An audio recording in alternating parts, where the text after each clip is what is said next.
What's going on, guys? Welcome back to a brand new video. Today we've got Pep's Man City tactics.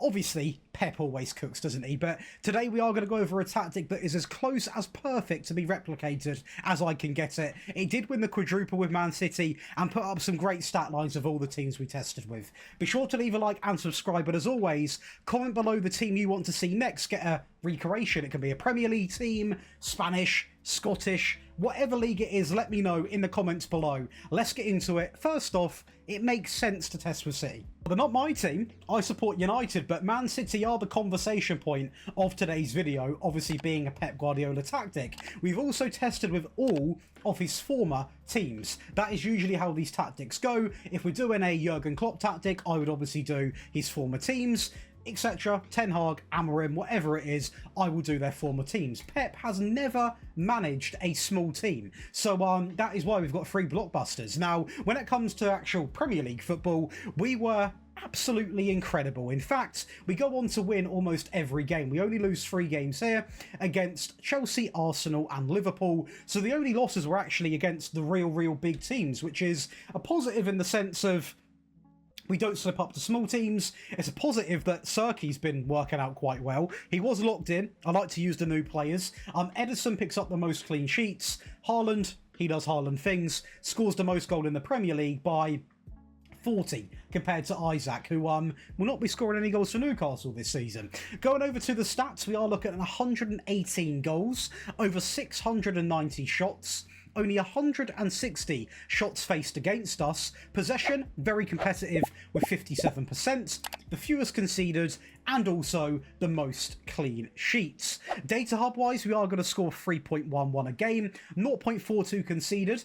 This is a mixture of having a really good back line, but also very good on the ball. If you've got the ball, you can't concede. Obviously, if you defend well, you also can't concede. You put them together, you're not going to concede many goals at all.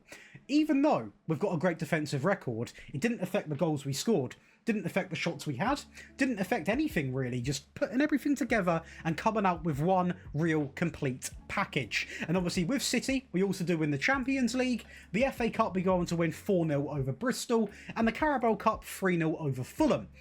Let's go watch that FA Cup, see how the goals look. Well, the FA Cup final, we are going to see a great bit of play. Now, we are playing Bristol City, a bit of an easier final, but we earned the right to be in this final, and their goalkeeper might not have been, because that is a howler. A 1-0 lead inside of 17 minutes, and this is where they lost the game, really. Their heads dropped after the first goal going in. We're so good on the ball. Obviously, we're a great team, but also we've got one of the best tactics you'll find. And we are absolutely flying, 2-0 up in 22 minutes, and the game didn't really slow down. Haaland sort of dropping back a little bit to link up the play, into Guardio down the left, into Serki, it's brilliant play, back stick, into Silva, awful marking, or genius play. You decide. A great goal makes it 3, and to wrap this game up, proving that set pieces still play a big part in any tactic of mine, Pep or no Pep, we win 4-0. Now over to your favourite part of the video, that is going to be the tactic breakdown. If you are enjoying, be sure to leave a like and subscribe. And as always, if you do enjoy rebuilds, make sure you come on over and check out the rebuild channel, Daily Josh. We are going to use this tactic, not with City, but with a Spanish team, and rebuild them over a 10-year period. You get to choose what team that is by leaving a comment on that channel, so make sure you go and get involved. But to make this tactic, all you want to do is create your own style and load in a 4-3-3. The Pep way. Now let's get building. Obviously, there are certain player roles in this which are quite obvious. The inverted wing back on the right hand side, that becomes quite a given in sort of a Pep system. But that may change if Rico Lewis moves on or systems change. But as it stands, these are tactics inspired from obviously the one game that's been in the Premier League and also the pre-season. So we're going to kick things off with the positive mentality. The goalkeeper is going to be a sweeper keeper. Obviously, for now, they've got Ederson, but James Trafford is going to come in and will be expected to play that ball playing way. That will not change. Pep will not change that for anyone. So I'm sure he's got it in the locker. Man City would not have considered signing him if he didn't believe that James Trafford can do that. So a sweeper keeper is going to come in on support. The right back is going to be an inverted wing back on support as well, and he will be told to simply get further forwards. Now, the great thing about this role is that it's a bit easy to explain when the midfield actually sort of comes into place, but essentially when this midfield player pushes up, the inverted wing back almost takes that place. So very, very handy to have that role in the team, and it's been a thing in Pep teams now for quite some years, and it always gets the job done. I mean, Man City might not have won the league last year. They're a little bit off last year, but I do think they're going to be coming back, if you want my honest opinion. On the right-hand side, we are going to use a ball-playing defender on stopper. This is going to be more your Diaz role, bit of an aggressive ball-playing defender, who will be told to dribble less, purely because, again, we've got this inverted wing-back who is going to be pushing up. I don't also want the ball-playing defender to push up at the same time, which will only really happen if this player got the ball and was told to dribble more. This inverted wing-back would go as well. I don't really want that to happen. Next one, we are going to use a central defender, simply on defend on stay wider. Why stay wider? Not way. Why stay wider? Very good question. That is because the wing-back on the left-hand side on support is going to be told to do this. Cross from the byline, run wide with the ball, and also stay wider. So, very important that we've got cover. Hence we do. Stay wider really does help that a lot. Obviously protection for when this wing back is going to push up, and that is why ahead of him we are going to have a very defensive role in the deep line playmaker, because if you say, we'll make it make a bit more sense in a second, but the wing back goes up here. Imagine he is there, right? The central defender will then cover out here, which leaves that gap where the central defender is. Having a deep player here will cover that gap at least to some degree, and that is why it has to be on defend. That deep line playmaker is going to have one instruction consistent of being marking tighter. And again, that is one area of the team which I really wouldn't advise changing, especially in the balanced version, purely because you need it so bad. Going up to the left-hand side of the midfield, this will be the more attacking one of the two players. We are going to use a CM on attack, and he will be told to take more risks, dribble more, and also shoot less often, alongside of moving into the channels. This is actually where Phil Foden occupied quite a fair bit of his games in this test phase, and he done really, really well in that position. And to partner him, we are going to use a Mazzala, simply on support, and he will be told to do one thing, and that is take more passing risks. So the midfield's actually quite attacking, which is why we do have that real deeper option in midfield to protect that back line, and it allows these two to really be the creative geniuses that they are. And that Man City team, they have a lot of players that can play in there. Now, you can argue this could also be a Roman playmaker. It would actually suit Reinders a little bit more in the game, but Reinders was actually quite forward thinking. So I'm going to be honest, for me, I'd actually describe it as a Mazzala with that CM and the DLP. I want to quickly say at this part of the video, if you are interested in getting all of these wonderful perks, that does include all of the tactics today, my entire year's worth of tactics, all of the tactics on console and on mobile, all of my rebuild save files, one-on-one tactical help, ad-free viewing, early access, 2 Patreon exclusive tactics every single week, access to big monthly giveaways, and so much more. You can come and check out the Patreon right now, where there is 30% off, and you can be part of a team of 6,000 members. Make sure you are going to go over and get involved. Going up to the front three, the striker is going to be an advanced forward, simply on roam, shoot more often, and also tackle harder.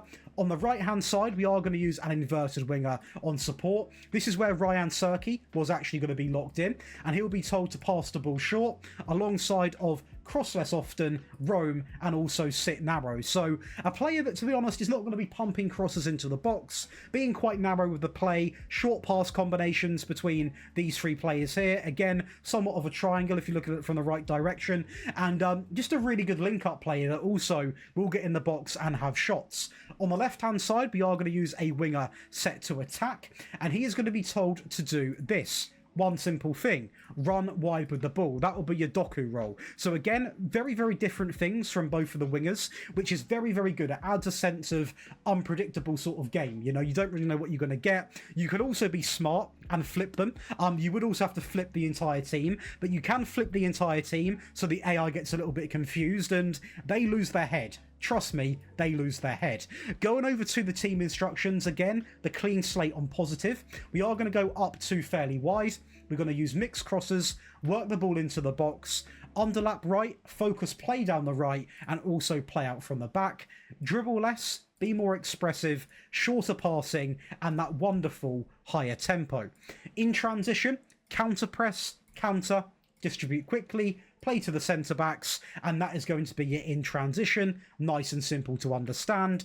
Out of possession, we are going to use the high press with the higher defensive line much more often, and also prevent short goalkeeper distribution. Now, this test was not done with one tactic. It was done using a mixture of 3. So do stick around, because we are going to go over the results with Barca and Bayern, but every single team, we used all variants for different game situations. So I'm going to take 2 seconds or 20 seconds now to explain where you use what tactic. I went into almost every single game on the balance variant. Apart from when I was playing the relegation or bottom half table teams, I'll go in with the attacking one, try and kill the game off early doors. When I was playing as Barcelona and I played Real Madrid, I went in on the defensive one, got a feel for the game, then progressed upwards to the balance mid-game and tried to get my goal that way, because I went in with a bit more of a sensible approach. So that hopefully explains when to use them. If you are playing as an underdog team, by the way, you can use a defensive one for the entire season.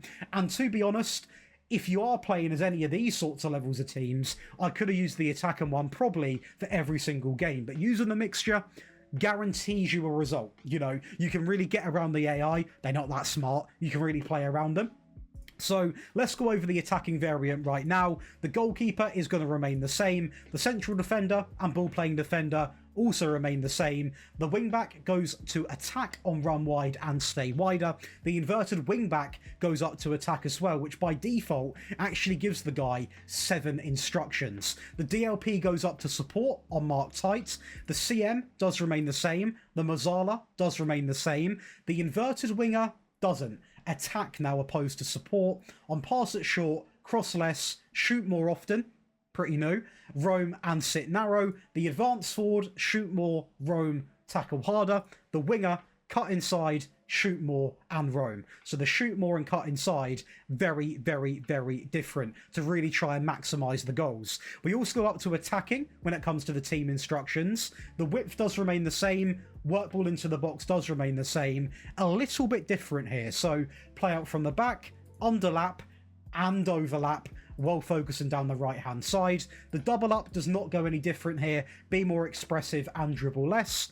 The tempo and the passing also remain unchanged. In transition, it's going to be your bog standard top 3 and also playing to the centre backs. But if you noticed, I was quite sensible. The default version, we left room. We only were on higher. We now push up to much higher, step up more, get stuck in, prevent, and also a maxed out trigger press to much more often. And that will give you your attacking version. Defensive version is for my possession heads. My tiki-taka fans, people playing the smaller teams that want a more reserve tactic, but we'll have more possession, less goals, more control, more stability, and that's exactly what we have got. So the sweeper keeper is going to come in simply on support. We are then going to go up and have a ball playing defender on dribble less, a central defender on the default, the wing back on the left on support on the default, the inverted wing back on the right on support on the default. A DLP comes back in on defend, simply on mark tight. A ball winning midfield player comes in, a big switch up to the tactic, simply on tackle harder. The CM on support comes in on take more risks, dribble more, shoot less, and move into the channels. The winger on the left on support, on pass it short, cut inside, shoot less, and roam from the position. The inverted winger on the right on support, on pass it short, cross less, shoot less, roam and sit narrow, and a complete forward comes in to really just link up the play between those players, simply on tackle harder. We've also dropped the mentality down to balanced. The attacking width goes down to standard, and for the first time in a long time, we've not got no underlapping or overlapping runs. Simply play out from the back, work the ball into the box, the passing all the way down, dribble less, and that is going to be your foundation for the in possession tab for the defensive version. A lot more possession focused. Now, if you are using this tactic to seal out a game to defend. You can also add time wasting in to frequently, but if you are using this from minute 1 in a game, do not time waste from minute 1. You don't need to do that. In transition, we're going to counter press, then hold the shape and play to the entire back line. And lastly, out of possession, we are going to use the higher defensive line with the high press and simply more often, because even in the defensive version, we're not going lower than the higher line. That is how Pep plays. It's how he needs to play. The question is, how well did we do with a German and Spanish team? Let's go and see. So sensational with Bayern. Obviously, we can't win the Champions League twice. We do get to the final with them, though. We are going to win the German Super Cup 5-1 over Bayer Leverkusen. The Pokal 3-0 over Super RB Leipzig. And the league, we don't lose a game. 30 wins, 4 draws, 111 goal difference. Harry Kane and new man Luis Diaz are going to be in your top goal scorers. Diaz, Elise, Musiala, Davies are going to be in your average rating. Manuel Neuer dominates the clean sheets as well, and it's a flawless red display. The Bayern boys, most goals, most possession, most dribbles, fewest conceded, the best attacking record by quite some distance as well. And this will get dragged on, guys, into the data hub. I mean, 3.68 goals a game, 0.41 conceded. I mean, it is genuinely incredible. You can see here that we're scoring a high number of goals compared to the average in the 90, and I think that speaks for itself, you know. 2.42 more than the Bundesliga average. I mean, that is not just a little bit better. That's over, it's close to 2.5 goals better than the actual average. You go to the shots per game. Why won't this thing work? There we go. So we're actually having, what is that, 9.19 more than the Bundesliga average when it comes to the shots per game as well. Yeah. It is remarkable, this. Defensively, we've got nearly a goal less than the average. Come on. It's incredible stuff. And I did go into this final using the defensive version, and it was a very close game. We actually got the job done in extra time. So yes, you are going to score less goals, but just to show you, you can win always on that defensive variant. That was actually the Spanish Cup final, which obviously we did win over Real Madrid. We also go on to win the league in another invincible season, with Lewandowski, Rashford, Yamal going to be in the goals, the most clean sheets, Yamal, Pedri, Rashford and De Jong in the assists. I mean, it is Spanish excellence, German dominance and English quality. I don't know any other words to describe it, but a great time. And I mean, the stats, apart from possession, which we are still good in, but not the best, we absolutely ran away with the league. I mean, a very good display, a very good data hub, a ridiculously good defensive record. That is a successful test in my eyes. It's going to give you 3 variants of Pep's Man City from this season. You've got a default version, attacking and defensive. You need nothing else. If you like Pep, make sure you go and get all 3. You can copy or download them via the Patreon. Again, these are tactics made from literally 1 or 2 games into the season. We will do up-to-date ones, whether it be on this game or FM26. We don't know what game yet, but they will get another version because I'm sure systems will change. Players will come in and might change the system a little bit. But that is going to be, hopefully, some tactics you enjoy. Be sure to leave a like and subscribe. As always, turn that bell on. Completely free. You get notified when I post. We are about to go into a new game, so you don't want to miss a video for that game. Be sure to get it on, and I'll see you in the next one. Enjoy the rest of your day.